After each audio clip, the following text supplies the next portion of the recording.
तो दोस्तों ये हमारा मेन रोड है जहाँ से हम आते हैं खेत की तरफ। तो गवर्नमेंट भी कैसे काम करती है, रोड बनाने के लिए गिट्टी तो बिछाती है, रोड का काम तो स्टार्ट करती है, लेकिन कभी ख़त्म नहीं होता है टाइम पर। गवर्नमेंट के काम हमेशा पता है हमें, सालों तक चलते रहते हैं, कभी टाइम पर ख़त्म नहीं होते हैं। इस गिट्टी को बिछाए हुए लगभग 2 साल हो चुके हैं। फिर से ये गिट्टी गड़ जाती है ज़मीन में, फिर से नहीं बिछा देते हैं, फिर गड़ती है फिर बिछा देते हैं। लगभग 3-4 बार ऐसा रिपीट कर चुके हैं, लेकिन इस पर डामर वाला प्रोसेस पूरी नहीं कर रहे हैं। पता नहीं जाने क्या चाहते हैं गवर्नमेंट वाले। आपको तो पता ही है गवर्नमेंट के काम कभी काम टाइम पर पूरी नहीं होती। ये पानी भरा हुआ है यहाँ, जिसमें पूरी तरह फंगस छाया हुआ है। ये देखिए इधर दोनों तरफ गड्ढे हो रखे हैं, और ये खजूर का पेड़ बहुत लंबा। यहीं कुछ सब्जियां बोई हुई हैं, सब्जियों का खेत है, इसमें भिंडी की फसल लगाई गई है।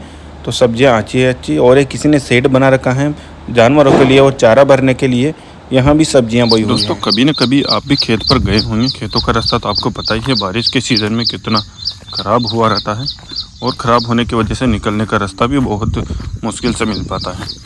तो हमने जानवरों से बचाने के लिए भी जाली लगाई हुई है। इसमें से छोटा सा रास्ता है, उसमें से ही निकलना पड़ता है हमें, और पीछे इसको बंद कर देते हैं ताकि दूसरे जानवर नहीं आ सके, क्योंकि जानवर आएंगे तो फसल को ख़राब करेंगे, है ना। और लगाने के बाद फिर से चलते हैं और खेत पर जाने वाले हैं हम। ये थोड़ी सी मेड़ बनी हुई है, थोड़ी चौड़ी मेड़ है, इस पर जाने में दिक्कत नहीं आती है। और थोड़ी चौड़ी मेड़ का फ़ायदा यह है कि यहाँ से ट्रैक्टर भी निकल जाता है आराम से, और खड़े रहने की भी जगह है, घास भी बहुत अच्छा रहता है, तो उस पर कीचड़ नहीं लगता है जूतों में या चप्पल से सभी आते हैं हम। हेलो दोस्तों, स्वागत है आपका आज के व्लॉग में। आज हम आए हैं सोयाबीन के खेत में घूमने। सोयाबीन की फसल काफ़ी अच्छी उगती हुई नज़र आ रही हैं, और आप डिफरेंस देखेंगे दोनों खेतों में। ये बीच में मेड़ बनी हुई है, दोनों अलग अलग खेत हैं, तो दोनों खेतों में एक डिफरेंस देखने को मिलेगा। आपको थोड़ा क्लोज से दिखाता हूँ मैं। तो इसमें क्वांटिटी बहुत अच्छी आई हुई है, बिल्कुल लाइन टू लाइन दिख रही है, सोयाबीन अच्छी क्वालिटी की दिख रही है। लेकिन वहीं डिफरेंस देखेंगे इस खेत में। अभी इस खेत में आपको क्वांटिटी कम नज़र आ रही होगी, लाइनें बिल्कुल कम नज़र आ रही है, पेड़ दूर दूर नज़र आ रहे हैं। थे क्या ये दूसरे का खेत थे, ये हमारा खेत है। इसमें काउंटिंग पौधों की है बहुत ज़्यादा नज़र आ रही है, क्योंकि बीज भी ज़्यादा डला हुआ है। बीज ज़्यादा डालने का फ़ायदा यह है कि एक तो ज़मीन एक्स्ट्रा बचती नहीं है, और बीज ज़्यादा डालेंगे तभी ज़्यादा सोयाबीन निकलेगी। तो हमारे अभी तो अच्छी उग रही है सोयाबीन, भगवान करे आगे भी अच्छी हो जाए, सोयाबीन अच्छी निकल जाए।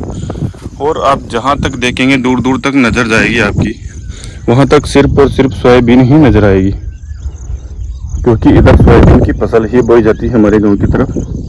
ये देखिए आपको सिर्फ और सिर्फ सोयाबीन नज़र आएगी दूर दूर तक, और इसके अलावा दूसरी फसल देखने को नहीं मिलती है यहाँ। सोयाबीन में यह है कि पानी कम चाहिए होता है, लेकिन ये वैसा सीज़न है कि इसमें बहुत सी जगह धान बोया जाता है।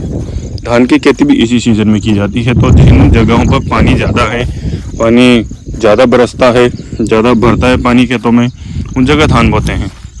और धान वाली फसल इधर होती नहीं है, क्योंकि इधर पानी कभी कभी बहुत कम आता है, कभी कभी ज़्यादा आ जाता है, और धान में मेहनत भी ज़्यादा है। और इधर कभी धान बोया नहीं है, तो इधर वालों की आदत भी नहीं है, इधर सिर्फ सोयाबीन बोते हैं। तो सोयाबीन की फसल देखने को मिलेगी आपको। और 2-3 दिन से लगातार बारिश हो रही थी, तो बारिश की वजह से आ नहीं पा रहे थे कहीं भी, इसलिए तीसरे दिन आज घूमने आए हैं खेत पर, देखने आए हैं कहीं पानी तो नहीं भरा हुआ है, कहीं पानी रुका हुआ तो नहीं है खेत में। अभी ज़्यादा बरस गया है तो कहीं मिट्टी तो फिसल नहीं गई है, कहीं गड्ढा तो नहीं हो गया है। ऐसा रास्ता वगैरह चेक करने के लिए आए थे। सोयाबीन भी देख चलते हैं अच्छे से। अभी खुला मौसम हो रहा है, लेकिन बारिश का मौसम दिख रहा है, बारिश आने की संभावना है। तो फिर से हम घर चलने वाले हैं। और हमारे खेत में सोयाबीन के साथ साथ मक्का भी बोई हुई है, क्योंकि मक्का में जो भुट्टे आते हैं वो बहुत कम क्वांटिटी में चाहिए होते हैं। हमारे घर में 5 ही मेंबर है, तो कितने खा लेंगे ज़्यादा से ज़्यादा, इसलिए मक्का बहुत कम बोई हुई है। और मक्का एक हिस्से पर ही बो रखी है थोड़ी सी, ताकि मक्का भी हो जाए, सोयाबीन भी हो जाए, फसल भी बर्बाद नहीं हो। तो ये थोड़ी सी मक्का बो रखी है यहाँ, जिसमें भुट्टे आने पर भुट्टे खाएंगे हम। थोड़ी सी मक्का है, आप देख सकते हैं। और इस मक्का में जल्दी ग्रोथ होती है, इसलिए ये थोड़ी बड़ी दिख रही है, जबकि बोई एक साथ गई थी, दोनों सोयाबीन और मक्का एक ही दिन बोई गई थी। लेकिन मक्का की लंबाई ज़्यादा दिख रही है, क्योंकि मक्का जल्दी उगती है और जल्दी बड़ी होती है, थोड़े दिनों में बहुत लंबी हो जाती है। ये हमारे बबूल का पेड़ है खेत में, जब भी धूप ज़्यादा होती है तो हम छाया में बैठ जाते हैं यहाँ इसकी। इधर पास में ही रोड है, यानी रोड का ये खेत है। इधर देखो गाड़ी जाती नज़र आ रही होगी आपको, ये गाड़ी जा रही है, रोड है यहाँ। अच्छा रोड बना हुआ है तो रोड पे ही खेत है हमारा, कोई दूर जाने की ज़रूरत नहीं है, ज़्यादा कीचड़ में जाने की ज़रूरत नहीं पड़ती है। तो दोस्तों आज का व्लॉग बस इतना ही, और दूसरी लोकेशन पे चलने पर हम दूसरा व्लॉग बनाएंगे। चैनल को जल्दी से सब्सक्राइब कर लें।